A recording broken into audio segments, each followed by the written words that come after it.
Hello, legislation class, and welcome to this class discussion on doctrines of statutory interpretation.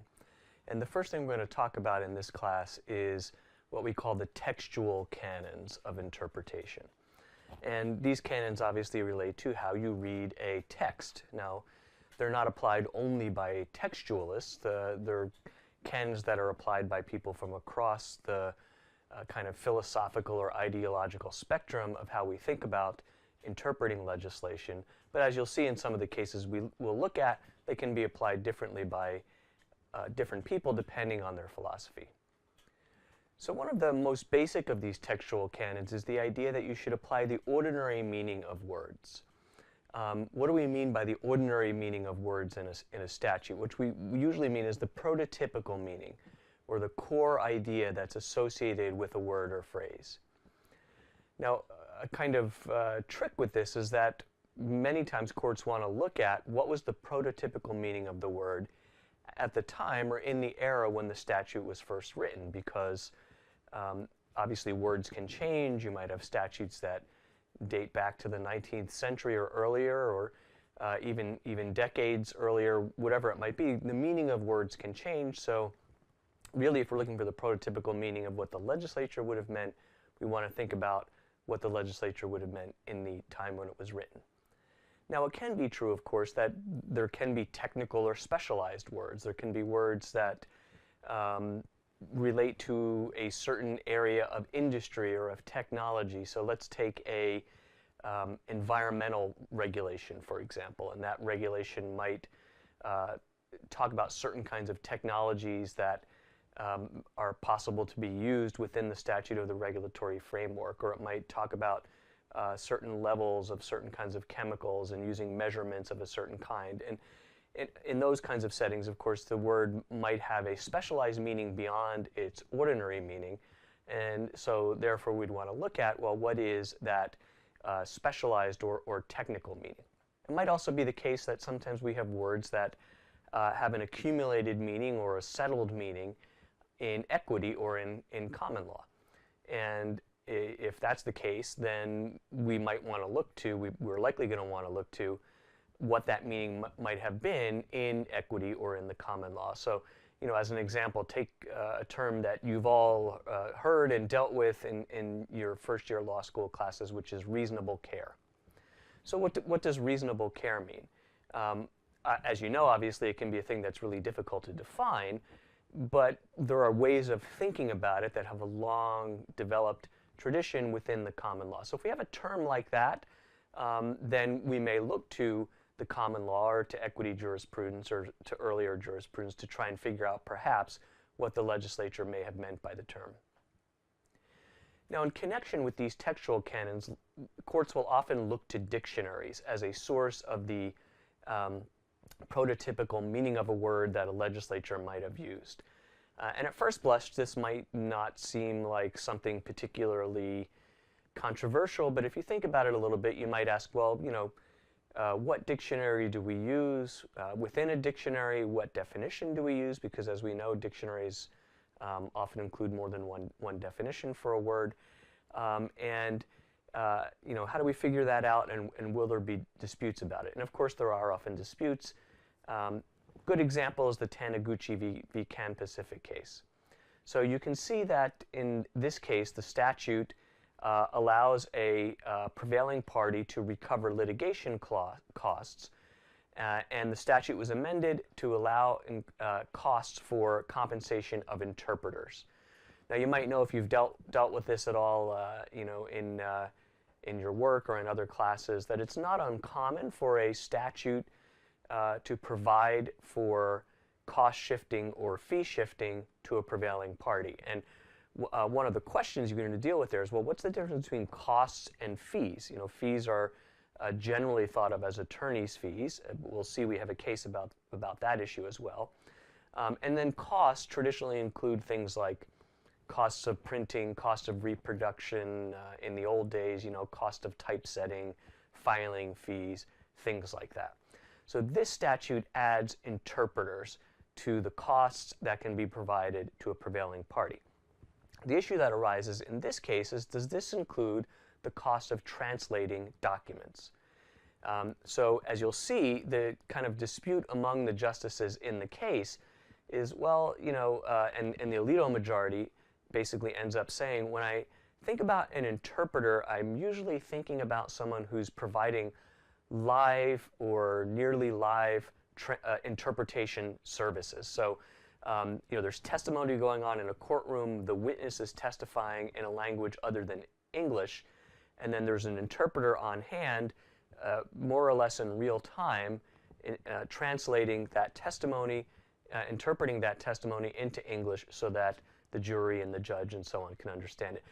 But you can see, even from my kind of fumbling around the word here, what is translation as opposed to interpretation? So when we think about a text, a document that's written in another language, that is going to have to be translated into English so that it can be read by the lawyers, used in court papers, presented to witnesses who don't speak the original language that the document is written in. All those sorts of issues, circumstances relate to this question of translation and the use of documents. So Justice Alito says, well, when the term is undefined in the statute, we give it its ordinary meaning. And he looks to a number of dictionaries from around 1978 when this provision was enacted, and you can see them when you read the case. And he says these different dictionaries indicate that interpretation refers to oral translation, not to the translation of documents. He does note that there's a Webster's dictionary entry from the time that talks about oral translation or oral interpretation, especially oral translation or interpretation, meaning that the definition might have a wider range.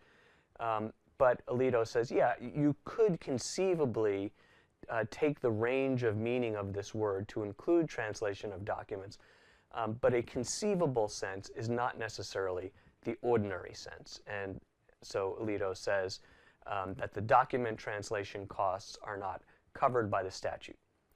Now you see a dissent by Justice Ginsburg, joined by Justices Breyer and Sotomayor. And they say, no, translation services are important in many kinds of litigation. The word interpreter has a broad enough range of uses that it's at least an acceptable use to say that interpretation includes document translation. Even if that's not the most common use, they suggest it's at least an acceptable use. And they note the Webster's Dictionary as an example of it being an acceptable use. They also suggest that, well, the lower court practice has always been to award costs for document translation, and so the lower courts seem to have assumed that this kind of cost means document translation, and there's no reason to change that rule, they suggest. Now, so this is just an example. One purpose this case serves here is an example of how the use of dictionaries may play out and how it may influence the result of a case. You might ask yourself, well, what's the big deal about this case? It seems like an odd thing to be fought up to the Supreme Court. It seems like an odd thing for the conservative and liberal justices to be divided on. If you think about it a little bit, and I think you'll see this in some of the other cases we'll look at today as well, part of what's happening in this case is the use of and access to American courts by foreign litigants or by litigation involving foreign issues. And it could be, in addition to sort of the general approach of perhaps trying to constrain the definition of a word and not allow the word to have a broader definition unless Congress is really specific about it.